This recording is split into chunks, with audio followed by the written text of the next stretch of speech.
Antonio loves the Spurs. The five-time NBA champions have represented the 210 for more than 50 years. In that time, the team has called 3 different arenas home court. But the team and local leaders now have their eyes on a 4th. It's at the core of a downtown city development called Project Marvel. But before we can get to that, Bexar County voters will have a choice to make, whether to allow county tax dollars to go toward that arena and also pay for improvements at the Frost Bank Center, where the Spurs now take the court. But who pays, who really benefits, and what happens if voters say no? Now, during the next half hour, we're breaking down what you need to know about the proposal for a new Spurs arena in downtown San Antonio. We all know there has been so much debate and also confusion over the project. So we're going to start by clearing things up. The Spurs arena and Project Marvel, 2 things, not the same thing. Yeah, they are not interchangeable here. The arena would be part of Project Marvel. Marvel is a city plan that includes upgrades to the convention center, the Alamo Dome, the old federal courthouse, and more. The arena is the only thing we're talking about here tonight, and it is what's on the ballot this November. Here's what voters will decide on. Proposition B, we'll start there. It asks voters to approve 2 things: increasing Bexar County's 1.75% tax on hotel stays to 2%, and then using that money to pay for part of a new Spurs arena. Prop B is also asking voters to use the county's existing 5% tax on car rentals to pay for the arena as well. Those 2 sources would add up to roughly $311 million in county funding for the arena.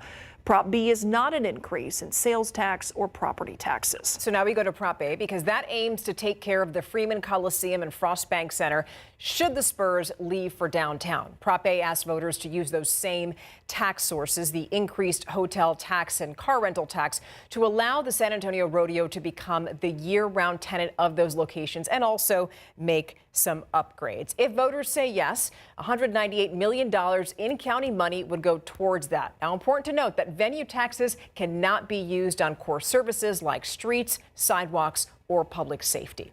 Now, just a quick timeout to explain something that you are going to see on the ballot. Voters will notice the words, "This is a tax increase," above both propositions A and B. And that specific wording is required by the state whenever there's a proposal to change a tax rate, whether that means you pay more taxes or not. So again, the tax rate increase applies to people when they stay at hotels in San Antonio. So $311 million in Bexar County money would be only one source of funding for this new Spurs arena. The arena is estimated to cost $1.3 billion. The city of San Antonio could pay up to $489 million. Plus the Spurs would pay $500 million. And they're promising $1.4 billion in private development around the arena that the city could then generate money from. Here's how. The city would contribute up to $489 million, or 38% of the cost of the new arena, whichever is lower. A little over half of the city money would come from 2 sources. First, rent. The Spurs will pay the city to use the arena, and private developers will pay the city to lease land around it. And second, guaranteed development. The Spurs and private developers promise $1.4 billion in development around the arena. The city will collect the property tax growth from that development and put it toward the arena. That is money that doesn't exist without this project happening, correct? That's correct. It doesn't exist. Really, it doesn't exist but for the guarantee that we would contractually utilize with the Spurs and their developer. What if it doesn't happen and the city doesn't get the money it's expecting from that? The Spurs and the developer would be contractually obligated, and we would not make any contribution to towards the arena until those things occurred. So everything's got to happen at the same time. It becomes a Spurs obligation and an obligation of its partners. The other portion of the city's financial contribution comes from that same hotel occupancy tax. The state of Texas collects a 6% fee on hotel stays in San Antonio. The city can use that money to pay for a project in a 3-mile zone around Hemisphere. It's called a project finance zone. State legislation in 2023 made that possible. We can use it for expanding the convention center. We can do it to improve the Alamo Dome, and we can utilize it for a new arena. Those are the only 3 uses that we can utilize that state revenue on. So what happens if projects in those three areas don't happen for the city of San Antonio? Where's the money go? So the money is literally held by the comptroller until we have a project. And so if we don't do any of those three projects, then the state will retain that money and it'll go into the state's general fund. Under the law, the city cannot use that money for things like street maintenance, police officers, or firefighters, or other core services the city pays for. Okay, so when it comes to a project that's this big and frankly costs this much money, people are bound to have strong feelings about it. For months, individuals and groups have made it clear where they stand on plans for a new Spurs arena. So these are some of their arguments.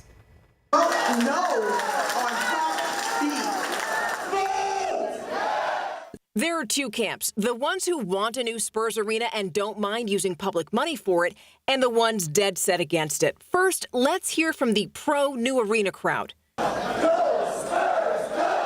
Their argument has been that a new arena with all its bells and whistles could benefit San Antonio as a whole. This will bring a lot more of the entertainment to the downtown area. Keeping the Spurs in a new arena downtown is critical for San Antonio for many reasons. One, great cities need great downtowns where people can live, work, and play.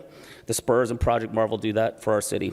And then there's the other side. You got to keep fighting. This is a blank check to billionaires with our tax money. The nonprofit community group Cops Metro has been very clear on its stance. We remain to this very day the conscience of San Antonio. Cops Metro members have been campaigning against Proposition B. We also have other infrastructure needs such as roads and sidewalks. Their gripe is with the price tag. They don't like the idea of using $311 million of public money towards the project. When we set a trend of using public funds for private use, then we're setting a terrible trajectory for the city of San Antonio. The question is, which side wins in 3 weeks? Because right now, that's unclear. What is clear is that the future of a new Spurs arena in downtown San Antonio is no slam dunk.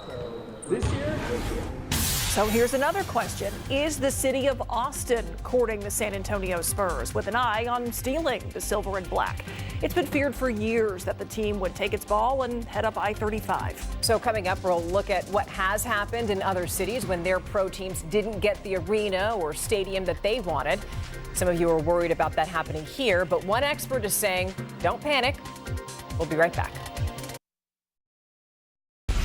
Welcome back. Early voting for the November 4th election starts next Monday, and the measure on a lot of people's minds, Proposition B. And again, as we mentioned, if it passes, it would set aside more than $300 million in Bexar County venue taxes to pay for a new Spurs arena.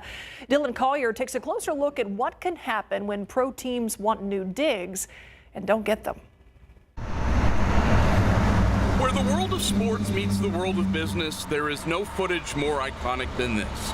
The Baltimore Colts leaving town in the middle of the night for greener pastures in Indianapolis, after local leaders refused the owner's demands for stadium improvements or a new stadium altogether. We've seen it play out time and again in professional sports. Beloved franchises uproot and move to a city where ownership believes fewer obstacles to success exist. The last NBA team to pack up and head out, the Seattle Supersonics, who became the Oklahoma Thunder in 2008 after their owner failed to get public funding for a new arena. There's nothing about what's going on in San Antonio that is unique. But Jeffrey Profiter, an associate professor at the University of Colorado, Denver, and an expert on the nexus between sports facilities and public policy, says even if the November 4th vote fails, it's still too early for Spurs fans to hit the panic button. There has been no threat, direct or indirect threat from the Holtz, at least that I know publicly, that says they're going to move. This is not the Baltimore Colts, where you're going to drive off in the middle of the night in your U-Haul trucks. The city of Austin is a rumored destination for the franchise and has been since the Spurs began playing 2 home games there each season in 2023. Communications from Spurs team officials are private, unless they text or email a public employee. The city of Austin in recent weeks has released a trove of messages sent between its mayor, Kirk Watson, his staff, and Spurs leadership. including this October 2023 text from team executive Brandon James inviting Watson to a private wine event with Pop, scheduled the following month. James describing the gathering as a, quote, very deliberate plan to get the right people in the room. The event was later postponed. In February, days after the Spurs completed their latest I-35 series of games at the Moody Center, James thanked Watson for his support. His mayoral staff received an email invite to downtown San Antonio to celebrate the arrival of Victor Wembanyama 2 summers ago. Spurs chairman and managing partner Peter J. Holt invited Mayor Watson to an exclusive after-party following one of the Austin games last year.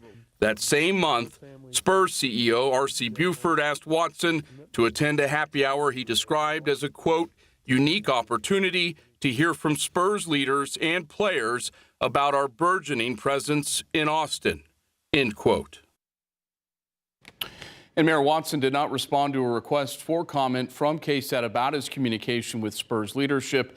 The team is scheduled to play 2 more home games in Austin next February. In a statement, a spokeswoman for the Spurs said invitations like these are routine when the team plays outside of San Antonio. Quote, these gatherings are about celebrating the Spurs, building relationships, and thanking those fans and supporters.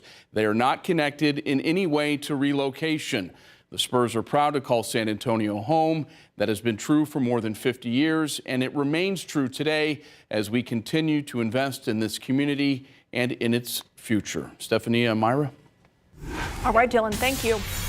For a San Antonio state senator, he says the writing was on the wall. He says he saw a way to help keep his city and county growing without burdening local taxpayers. What he did 2 years ago after seeing how other big cities were funding big projects, that story still ahead.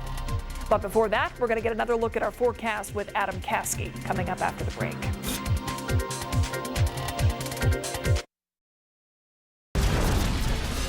Live look outside with our live cam. We have some clouds down to the south of us. You really clearly see the edge of that cloud deck, and I don't anticipate that moving over San Antonio. But for some southern areas, it could act as a blanket, and your temperatures not falling off quite as much overnight tonight. I want to go to the tropics really quickly. We barely have a tropical storm, but you know, the Hurricane Center is very generous on giving these storms names, even when they're borderline. A tropical storm Lorenzo, way out in the Atlantic. It's not really going to do anything other than dissipate as it drifts northward. That's it for the tropics. Around here, we're quiet. Upper level swirl, that counterclockwise circulation over California. That's a good potent upper level system that's dropping some much needed rain to the western U.S. That dip, that trough in the upper level flow, that's what we need, but it's being blocked by our big blue H upper level high.